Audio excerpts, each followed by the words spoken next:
welcome. So let's just go ahead and get started. 55,000 developers, 90,000 co-pilots, 500,000 apps, and more than 1 million automations, 10 million credentials. These are the numbers that the team at Microsoft has to deal with. These are crazy numbers. Like when you think about an application security program, you'll typically be thinking about maybe 1,000 apps, maybe. They are dealing with like 100x, 1,000x that. How is this, like, how do you even begin? Where do you even begin? I'll tell you more than that, how they're actually successful. So how can you be successful with such high numbers? This is what we're going to talk about today in this talk. So here's what we're going to do today. We're going to start with figuring out why the numbers are so high. Like, how is it even possible? Then we'll understand what are the applications behind these numbers? Why is this important? Why is this important for you to target today? Next, we're going to tell you all of the things that went wrong when we tried to fix it. And then we'll finish off with actually how did the team at Microsoft was actually able to fix this problem, and what can you do with it yourself tomorrow. So first, we're going to start with a thank you to our team. Without the great cross-group collaboration of Jake, Andrew, CJ, PJ, and Lee, we would not be standing here today. Next slide. My name is Don Willits. I'm a 30-year veteran of Microsoft. I've been working on security in one form or another since 2002. The last 5 years, I've been working on driving security features into the Power Platform. In the last 2 years, I've been increasingly focused on the unintended consequences of citizen development, which is to say, creating risk of oversharing data just by using the platform, but using it incorrectly. My name is Michael. I'm the CTO and co-founder at Zenity. We're an AppSec company focused on helping large customers secure their low-code, no-code apps, recently AI agents and co-pilots. I also lead the OWASP low-code, no-code top 10. And actually, most of my days are spent like hacking these things. And so that's where I feel most comfortable, but really excited to be taking the Blue Team perspective here today. So we've been collaborating for over 2 years now, in part focusing on risk from those unintended consequences of the citizen developer, not product gaps. I also started helping Michael with the top 10 back when it was the top 5 or 6. So we're both here today to tell tell the same story, but one from we tell the same story and show how we did what we did so that you can do it yourself. So I think it's really cool of Microsoft to be willing to share this story externally, because I'm seeing lots of large organizations like targeting the same kind of concerns, and Microsoft has really done an incredible job at it. So I just want to say thank you for the team for their willingness to share their story. All right, so let's figure out where those numbers come from. And so one of the things that's happening today is that building applications has become just very, very easy. And what you're seeing on screen is like just by talking to basically an AI chatbot, an application gets created. By the time you're done with the conversation, that application now lives. It has identity. It can talk to data. It can be shared. Like, it's just so easy. So while I'm talking, you see this application getting created. This is lowering the bar to create applications to be productive in an enterprise. It also means that the people that are building an application, they are everyone. This is no longer just a game for developers. These technologies are empowering everyone to just create things. But creating things in an enterprise is iffy, right? It's important to get a whole bunch of things right, not just getting the app to work.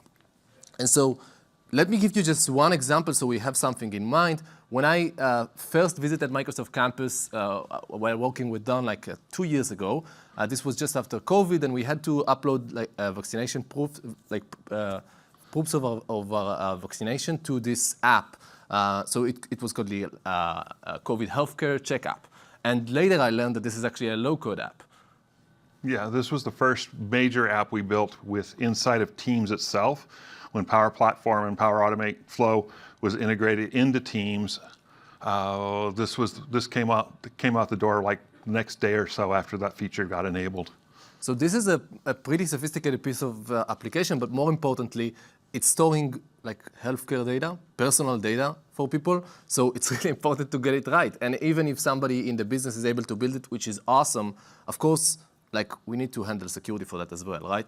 So part of the reason why this word is getting unnoticed, but also expanding widely within the enterprise, is that you don't really get to make a choice whether you're adopting these technologies or not. So there's no, show me an enterprise in the world that doesn't use at least one of the vendors that you're seeing on screen right now. This is not just a Microsoft thing.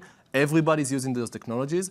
And so this, so low code, no code, like 4 years or 5 years ago, and GenAI in the last 2 years have been just been added into those platforms that you already use, giving business users the ability to create themselves. This is not a choice. Everybody has this in their organization. It's whether they take control of it or not.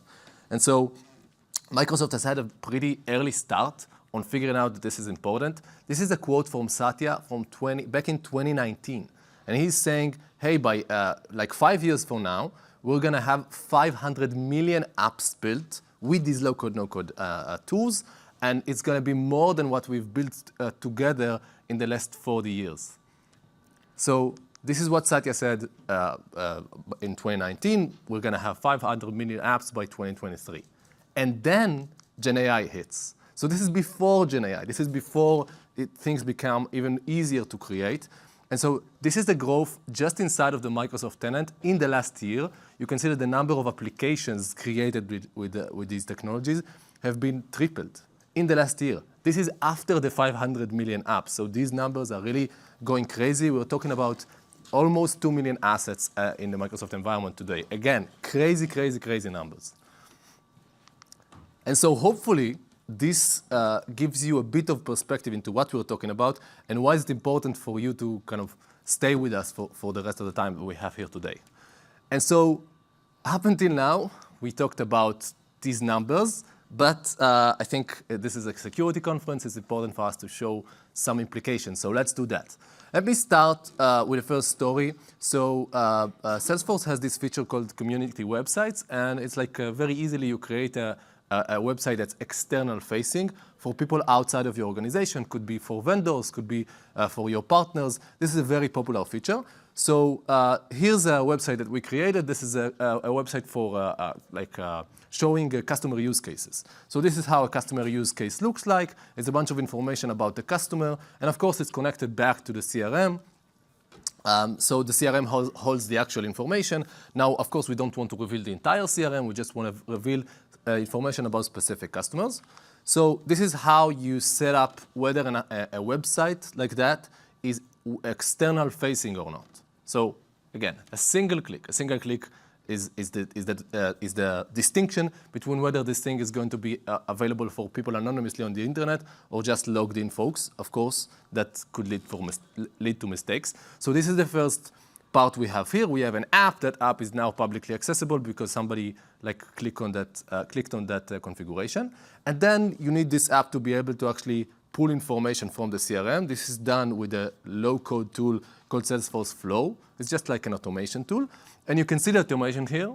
It's pretty simple, right? It just brings the information about specific customers. So now we have the app. The app is external facing, and it is using that flow behind the scenes. Now, this flow has a bunch of configuration. One of the things that you need to configure is how does this flow run? Does it run in user context or in system context? Guess what system context does? It completely ignores the role-based access control. So it means that even if you're not logged in, even if you're an anonymous user, you can still get information about everything in the table behind it. So of course, what this means is that now you have external-facing folks, like people on the internet, that then can get data about every customer, not just the customers that have their use cases out there. And so this is what this looks like. You can actually get to the table with all of the different customers that are available there. And so this is just like a series of small choices that together their combined effect is data leaking outside to the internet. Let me show you another example. So say you want to create an AskHR copilot. So you have an AskHR SharePoint site with a bunch of useful information. Now you want to create a copilot to be able to converse over that website. So you go through a quick wizard. This is a Copilot Studio. You ask it, you explain what you want this Copilot to actually do. So first, we have now this Copilot. It's living out there in the internet. One of the things that you can configure about this Copilot is who has access to it.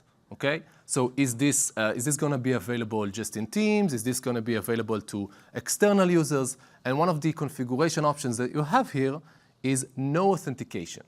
No authentication means anybody on the internet can go out and talk to this bot without logging in. This was actually the default for a while, and so of course this means that we still have these bots out there. And so right now somebody has made this mistake. This is no longer the default, but now somebody can make this mistake. They click on that button, and now you have a bot that's out there in the internet. This is still fine if we haven't connected this bot to something important. So let's do that. So you can add a bunch of knowledge to this bot. It can connect everywhere you'd like. Really, the knowledge sources here are very wide. One of the things that you can do is actually connect it to Fabric. So on the other side, within the Fabric ecosystem, you can take, let's say, a CSV file with sensitive information. It could have a sensitive label, whatever you'd like, and you can create an AI skill out of it. Now, the data has a sensitivity label, but the AI skill doesn't. And so now you can go back to Copilot, you can grab that skill, you can connect it to your bot, and now what have you done? Well, you have a Copilot on one side, it's connected to this AI skill inside of Fabric, and now you have public access on one side, business data on the other side. And you can see how this becomes very difficult to solve when it goes out between different ecosystems. It doesn't stay just in one place. And so this is actually something that we've seen happen a lot. As I mentioned, this was the default for a while. And so one of the things that we did in order to check this out is to try and search those bots. So for example, we know that like AWS has been struggling for a while with S3 buckets, right? S3 buckets that are open to the public. This is the same thing for Azure as well. And even though the defaults are now secure, we are still seeing those buckets misconfigured out there in the wild, right? So we wanted to do the same thing here. So this is PowerPoint. This is a tool that we wrote. It's a red teaming tool that allows people to basically check their own organizations. And what PowerPoint does is just it guesses a bunch of information. Maybe this is happening way too fast. So PowerPoint allows you to add you can either point it at your tenant or scan the entire internet widely. And so what it does is it guesses the specific random parts of the URL where these bots, these Copilot Studio bots, are available on the internet. And so I'm scanning my own environment here, of course, and it's finding out the tenant ID using the same technique that we learned from AAD internals. So thank you, Nestori. Then we try to guess a bunch of information. For example, the environment ID, which is it's easy to find the default environment ID. And on top of that, we need to guess a couple of things. So let's see what are we actually guessing. So what we need to find is first you can see this like a 5-letter combination there. That's basically something called the solution prefix, but this is not, so this is just 5 characters. It's pretty easy to find. And then we just look for popular bot names. So you can see that we found Copilot Test, Copilot Flow, Copilot 1, 2, 3, 4, up until 9. You'll see in a moment Copilot SharePoint, Copilot POC. Every time I find one of these names, I get an actual website out there on the internet. And after we found all of these bots, the next thing we're going to do is we're going to go to every one of them and try to talk to them. And so some of them, you can see that they won't talk to us, but some will. So every red line here is actually a Copilot we find out there on the internet ready to talk to us. So this tool is out there today, and it's meant to help you secure your own organization. We have actually used it to scan the entire internet, or a vast majority of the internet. We found more than 1,000 of these apps, of these bots out there belonging to Fortune 500 companies that are exposing sensitive data. So you talk to them, you extract information behind them. They'll tell you all of the secrets they know. All right, let me give you another example. So one of the challenging things about working in an enterprise is that you need to work with Outlook. No, I'm kidding. Is that, well, there are all of these security controls, right? And they are annoying sometimes. So what do people do? Well, they take their corporate email and they find a way to send the email off to their personal Gmail accounts. Now, if they do this with auto-forwarding rules, then we will probably find them. You have controls on the email server. You have controls on the network. This is all great. Here's the latest innovation in getting your information to your Gmail. You simply use something like Power Automate to trigger on every new email that you get, and then you copy the content of the email to your personal Gmail address. So you will not find this on the email server. You will not see any email forward. This is data being copied inside of Power Automate. So no way for you to know. And so that's something that we are seeing, by the way, a lot, like pretty much every organization we work with. And so so for this example, we're going to look at a few different things that went wrong. So the first thing here is, well, pretty obvious. Business data is leaking to a personal account. But wait, there's more. So what about the existing emails that I already have? So if I want to sync every email that I already have in my inbox to my Gmail account, how can I do that? Because this is not possible with the automation I just showed you. So this is a nice little app. It's called Sync Outlook History to Gmail. I give it the email address to store the information in, and then how many emails I want to sync. This is how it looks like. And what you can see here is that it's just like, well, what I just showed. How does this work? Well, there's a Power Automate flow behind it. It goes out to my email address. It goes through each and every one of the emails, the last emails that I asked for, and then using my Gmail account, it sends those emails. But again, with my Gmail account, you have no controls there. And so you can see the icon on the right bottom screen of the screen. That's basically the hacker icon or the malicious user icon. So what I'm going to do now is I'm going to take this nice little app that I built for myself, and I'm going to share it with everyone. And by the way, when I say share with everyone, I really mean everyone. So you can see that this share also means I'm sharing, I would need access, this application would need access to Outlook. And when I share this application, this is going to be accessible to everyone that has access to your AID tenant, okay? This includes guests, and this is actually something that I was able to have a lot of fun with in Black Hat last year. So if you're interested in what could go wrong when you can share something with everyone, credentials. The problem is credentials. So check out the talk I gave at Black Hat last year. So here's the thing. Now I sent this to everyone, and now you have the little icon there of just a user in your organization, the guy on the right bottom of the screen. So they click on this app, and the app immediately says, "Hey, I need to be able to access Outlook." Okay, so you give it the access for Outlook, and you use the application, which is fine. But here's the problem. Every piece of information that goes through Power Automate gets logged. So now as the malicious user that created this app, I can actually go to the flow execution logs and see all of your emails. So every user of this app ends up giving access to their emails to the person that created this app. So this is the second problem here, or we're seeing two other problems, the sharing with everyone and personal data that leaks to logs. But wait, there's more. Because this application is not just fetching this information. This application actually gets the ability to operate on behalf of that users with their Outlook account. This is not scoped to a specific permissions. This is full user impersonation with this app. What this means is that I can use this to harvest credentials. So here's another module in PowerPoint. I basically install, so I need an account within an enterprise. I install a malicious application in the enterprise. And now this application is just the shout-out application that's on the templates there for Power Platform.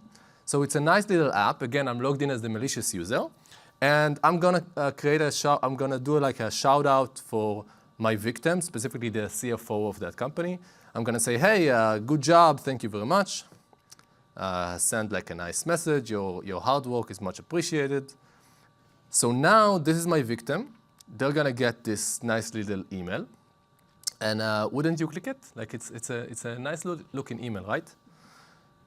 Okay, so they get this email, they click on this link, they go to the Shoutout app, but of course, and of course they'll give a shout out to somebody else. Of course, once they use the app, I just stole all of their emails. Because why not? I have access to their account while they're using the app, right? And the thing behind these applications, of course, every application can do that. But the thing here is that this application is hosted on a Microsoft domain, is very highly trusted, is not scoped in terms of like OAuth permissions, and so it's just a recipe for disaster. So again, you can use this to try and test your defenses.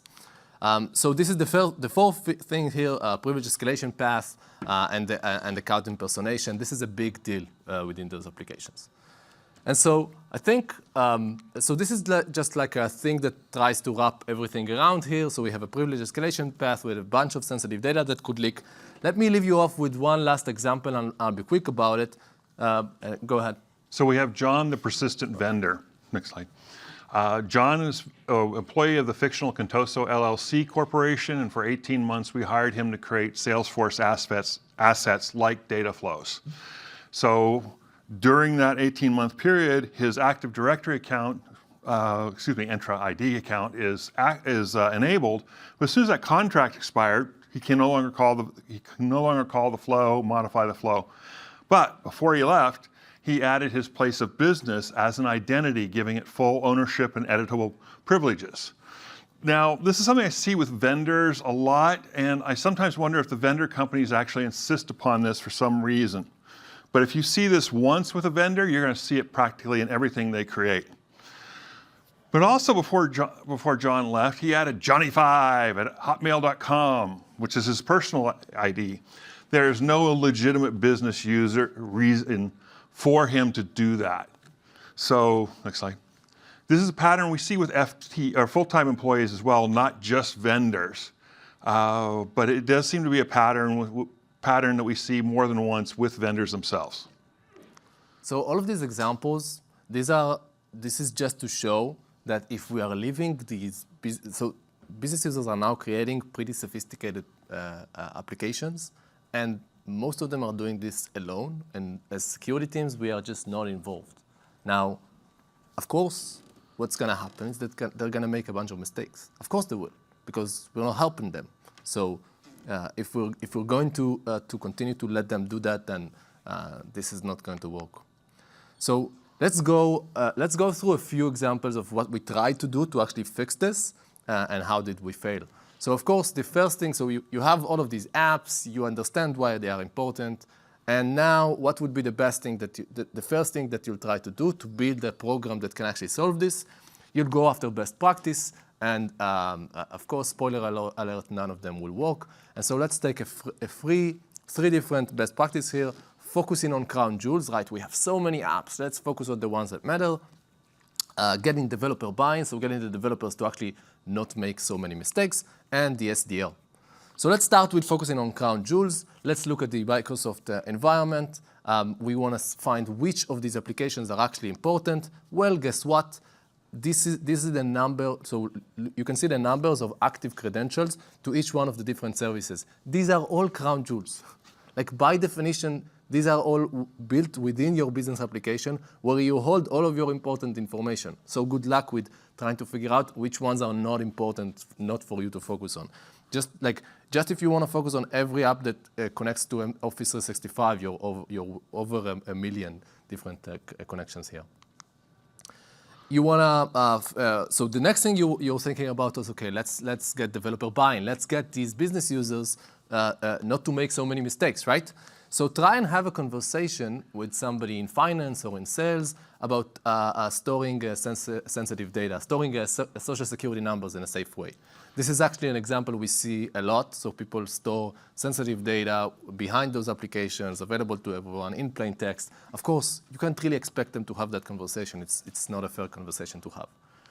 And then you have the SDL. So I've been working with the SDL for the last 20 years, and even further back before we even decided to call it the SDL. I was there back with the original Bill G. Trustworthy Computing memo in 2002. We more recently added Zero Trust, although Zero Trust is out of scope for this talk. Next. Okay. So how well does SDL guidance apply to low-code, no-code, all up? Not just Power Platform, but all low-code, no-code platforms. I did a gap analysis on our internal technical requirements in SDL that would apply to things that you create with low-code, no-code, and 71% of it is just can't get there from here.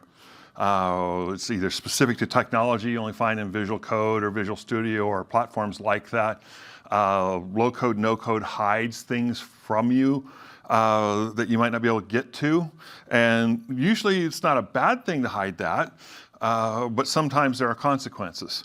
One of the prominent requirements in any SDL should be use HTTPS. Ensure that the data between you and whatever you're talking to is encrypted in transit.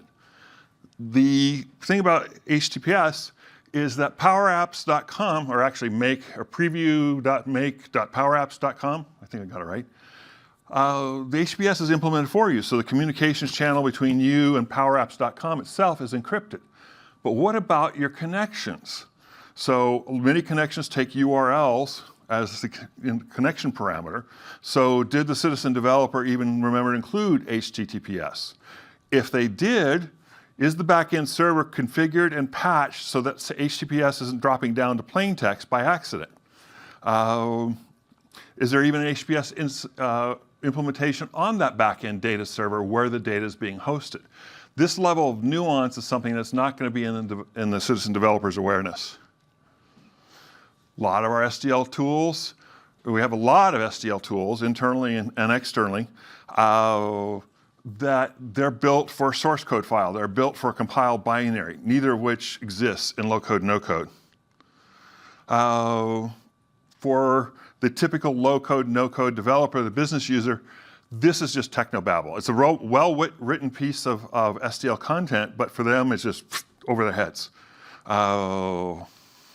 If we look at the traditional pie slices of the secure development lifecycle, the never-ending circle, we have 7 slices. They're split across responsibilities with 4 different teams: the business, engineering, quality assurance, and operations. But with low-code, no-code, we're bouncing constantly from envision, create, envision, create. It actually be envision, create, publish, envision, create, publish.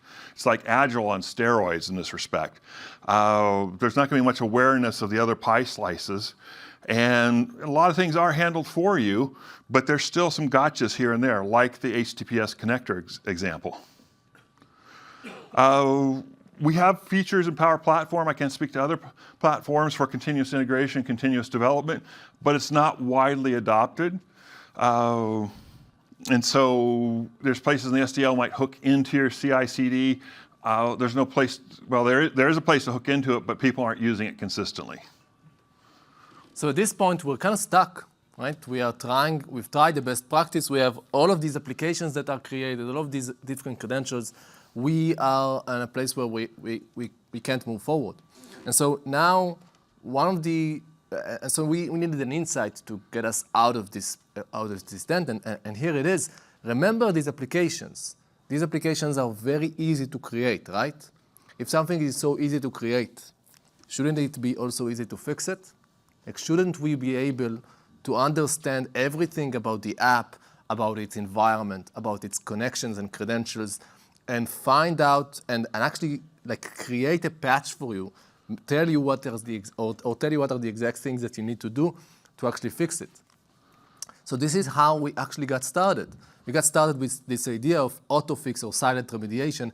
This was basically saying, okay, for some of these problems, for some of these vulns, we can actually fix them automatically. We don't need to talk to anyone. We don't need to ask people to do stuff. We can just change configuration. We can change so you can see a few examples here. These are clear examples where we can fix things, and we know we're not going to prevent business. We're not going to make any bad impact. And so, of course, this is not possible for any vulnerability, but it's possible for many of them, and you'll see how many the team was able to actually pull off. And this gave us a start, because once we have auto-fix, we can show early success. And once we have early success, then we can go to higher management and say, hey, please give us more resources to actually fix this problem. And so once we have buy-in, of course, we can take over the world, or well, we can't, but we can scale this program. We can get the resources, we can get the backup required to actually scale this program. So now you know why it's what this stock is actually going to give you. It's going to give you a boilerplate, an idea on how you can, or actually kind of practical advice on how you can build this program to work in your organization. So how did we make it work? Good, I get to trade places with you. Right. Well, we started by envisioning the project, of course. We want to remediate all the vulnerabilities. We have a limited team of 2 to 3 headcount, depending on how you count. After the automation had been written, which was based on some previous burn down automation, we had 6 months and we finished in just a little over 4. We had to, if we wanted to have a minimum viable product, it had to be self-serve. So we were constantly thinking about the citizen developer, making sure that we had step-by-step instructions. And then we had a screenshot for each instruction that had visual cues in the screenshot itself to make sure that the developer could tie the text directly to the screenshot and there'd be no ambiguity. Which here's an example here. So Michael's just talking about automatic remediation. This is, do we have enough context? Is there enough functionality in the commandlets and the APIs and the admin connectors that will let us actually fix the misconfiguration live? We usually ran this in the dark of night, at least if you're in the Americas. The rest of the world, your mileage will vary. So anything we couldn't auto-fix, we wanted to give a reasonable time frame before we would delete their risky assets. So we settled on 30 days to fix. So when you receive an email from us, either burning down pre-existing risk or net new risk, the 30-day clock is ticking when that email is sent. So this was our get to green, and we decided anything created before January 1st we would call brownfield or pre-existing. Anything created after January 1st would be greenfield or net new. But that also meant, because we were focusing on the pre-existing, we weren't necessarily auto-fixing net new as it came in. So this is sort of the process, a simplified version of the process of the application that we had. We receive a violation from Zenity, or we decide we're going to burn something down that's pre-existing risk. First thing we do is send out that email. I'm just going to stay in the top swim lane for the moment. If 14 days go by and no response, it's still not fixed, we send out another email. 9 days goes by and no response, we send out a final email. We wait 7 days. Is it fixed? Great, close the violation. If it's not fixed, shift delete, close the violation. Sometimes, though, there are going to be false positives. Generally, guests are things that we frown on, but there are legitimate cases where guests need to have access to your asset, to your application, to your Copilot. So there's going to be times when, yes, there's a legitimate business case. Great, tell us what it is, close the violation. Sometimes the dev needs support. We would answer questions and fine-tune our step-by-step instructions, and then they'd fix it and close the violation. Now, this is going to be one of those your mileage may vary, is that based on your environment strategy or equivalent in other platforms, you may want to migrate this user's assets into, say, like a developer environment, just to provide better isolation and atomic controls that will make it less likely someone could see this and take advantage of it. Our governance team for Microsoft, they're actually taking care of that, so we stayed in our swim lane and didn't do anything with that, but that's something you might want to think about based on your needs. And there's a great discussion on environment strategy up in the documentation. Our governance team helped them write it, at least a little tiny bit if they're survived in there. You may also want to file an exception or track an exemption if someone does say this is a false positive. That's up to you. We were going minimum viable product and skipping that part entirely. So here's a view of the SharePoint list where we keep the instructions. Here's a view where we edit the SharePoint list. Here's an example of the first email that goes out. And we worked very hard with a professional editor to make sure this text was very crisp, very clean, and had no ambiguity.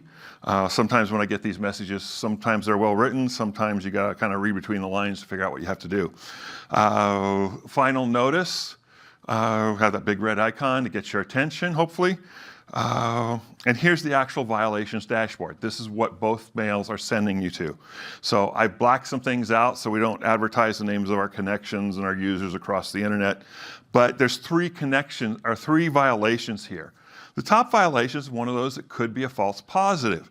It's not necessarily a bad thing that you're connecting to an on-premise connector or on-premise data source instead of the cloud. But generally we want things in the cloud. So if you have a choice between the two, you should choose the cloud, generally, but your mileage may vary.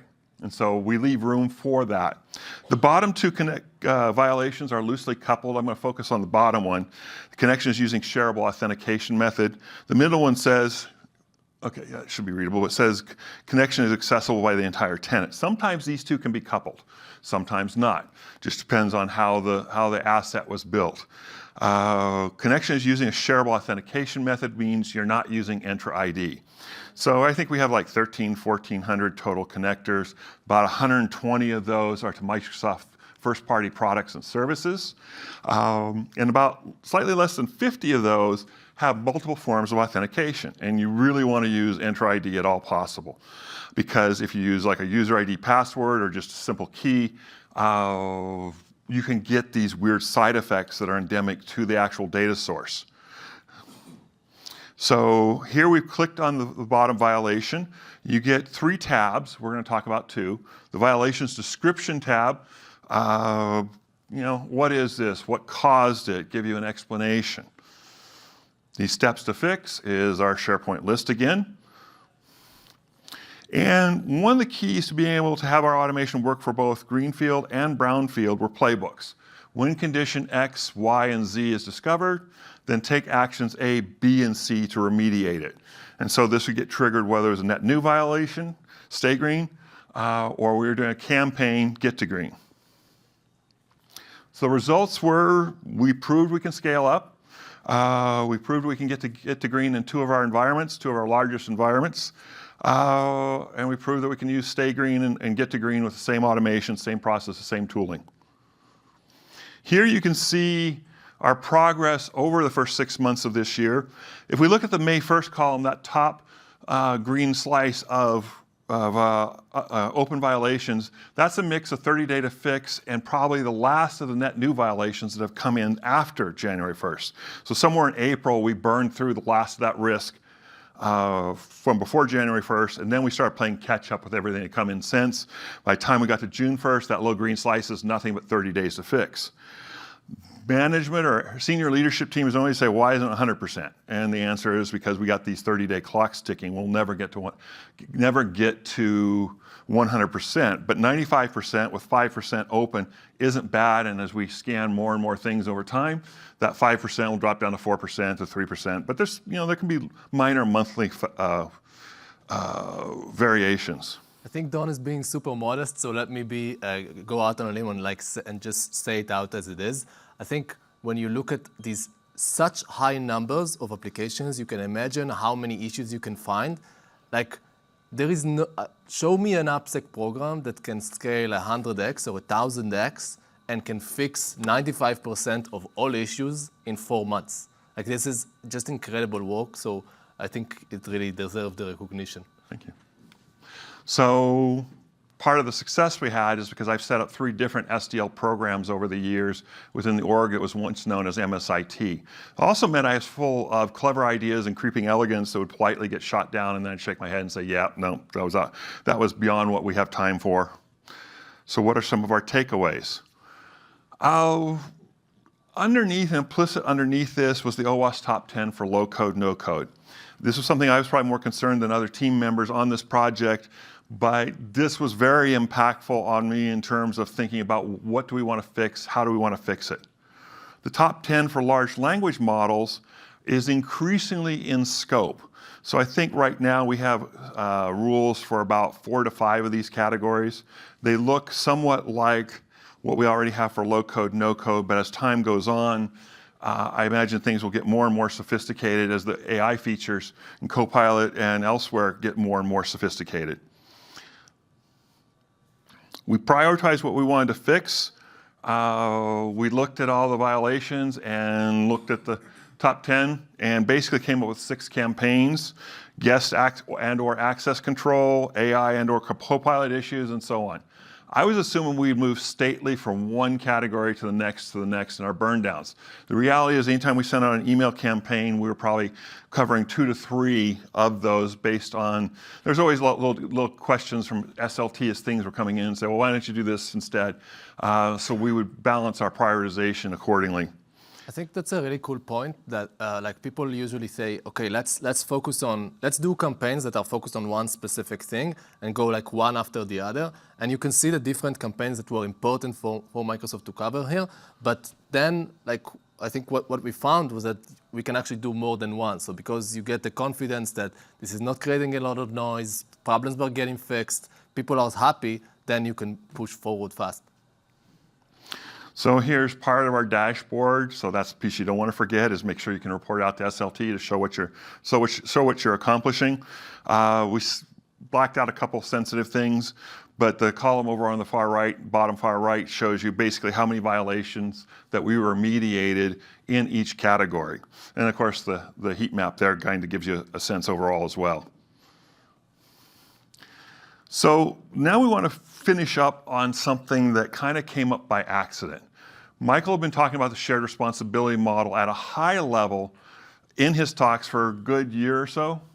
But by the end of that 6-month campaign, it was clear to us that we needed to go to a deeper level. So Michael, I'll have you represent your own slides. So one of the things that, like, if we want to take a step back and figure out what's happening here, we are just not thinking about the shared responsibility model.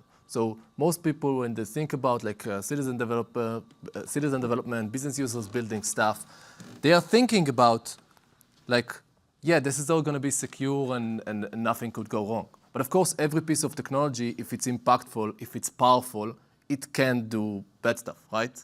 There's no free lunch.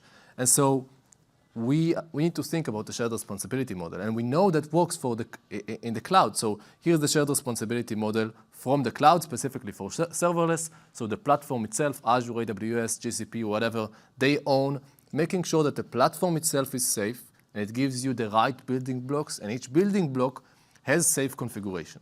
But of course, you are in charge of what you build. Nobody else can own this for you. Low-code, no-code is exactly the same. You just don't own the code, but you do own the business logic. You do own access. You do own the data.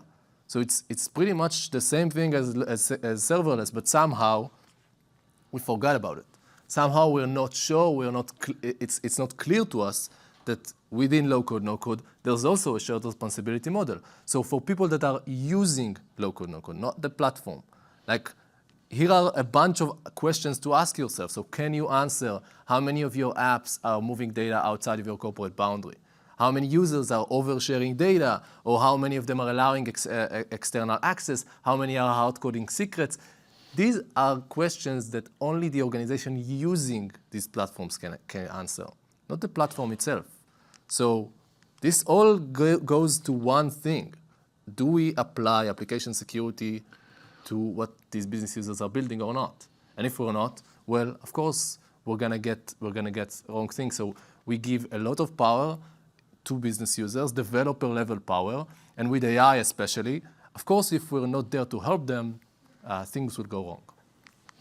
So we don't have time to go into this in great depth, but I started with his domains: access control, business logic, data management, added governance, added responsibility of the low-code, no-code platform itself, and then other platforms that you can use, say, block people bulk exfiltrating their email to Gmail.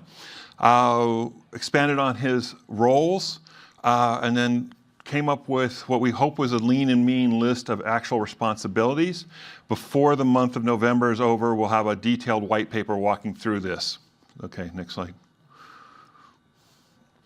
Let's do it real quick because we got 30 seconds. So at the end of the day, next slide. we got de facto SDL enforcement. We didn't get things like threat models and other process like the SDL bug bar, but in terms of the technical requirements and in terms of things that there's tooling for the SDL to validate and ensure compliance, we got the equivalent with the process that we were using. Next slide. Next slide. We've got to get to the last 2 slides.